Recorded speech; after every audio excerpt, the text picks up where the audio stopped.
And how do we plant our feet on the ground and not get carried away by the anxiety that society is falling apart? In the face of chaos, how do we feel optimistic and act with purpose and agency?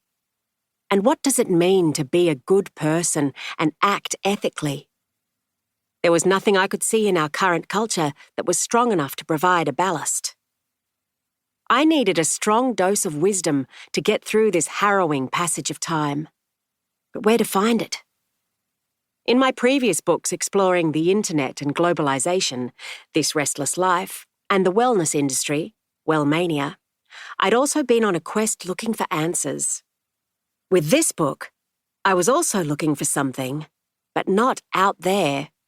I was looking inside. I was searching for the tools to develop an inner life, an inner fortitude that would serve me until the end. This wisdom would guide my intuition, how I treated people, how I navigated the world, and how I coped with it all, disappointment and loss, joy and abundance. But it would work inwards too, creating meaning and a map, orienting a moral compass, and creating the ability to be calm and courageous during times of global chaos and in a chaotic personal life. By happenstance, more of that later, I found the wisdom I'd been searching for deep in the past, in the ancient Greco-Roman philosophy of Stoicism. The Stoics, always useful, seemed even more necessary in March 2020. They whispered from the past, "We're here. We're here. We've always been here." And so into the past I went. I found a time not unlike our own, full of chaos, war, plagues, pestilence, treachery, corruption, anxiety, overindulgence, and fear of a climate apocalypse. Those times were populated by people questing for the answers that we crave today.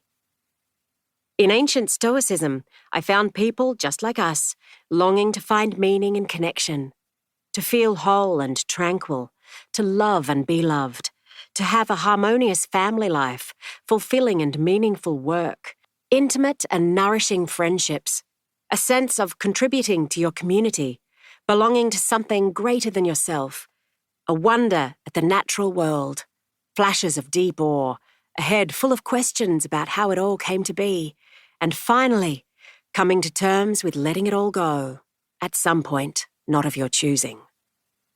We're here. We're here. We've always been here. And so it was to the Stoics I went, falling down the 2 millennia towards them, in a quest to find out if the old ways can help us now. How I came to write this book, and why. I first came across the philosophy of Stoicism in 2018, started researching it and writing about it for this book in 2019, and completed the project in mid-2022. The period between starting and finishing this book was so strange, disordered, chaotic, unprecedented, and so desperately requiring the thing I was writing about that the project seemed eerily preordained. Deep in the trough of the pandemic, knowing Stoicism became a gift. It was like being in a sci-fi novel where the hero is propelled into the future with a superpower that, if used correctly, will set her free. But how I became immersed in these ancient teachings, which exist today, with a few notable exceptions, largely in fragments and in the notes of their students, was initially a matter of chance. In September 2018, the foreign editor of The Guardian, a colleague and good friend, Bonnie Malkin, forwarded me an enticing press release. The subject line read, "Want to be happy? Then live like a Stoic for a week." Run by academics at Exeter University in the UK, this was an online experiment that involved around 7,000 people trying to live like an ancient Stoic for a week, undertaking daily readings and discussions. Their happiness levels were tested at the start and the end of the week, with the university trying to ascertain whether the Stoic way of life caused a measurable shift in happiness. "Maybe I could do a fun column on it," suggested Bonnie. According to the Stoic Week press release, there were 5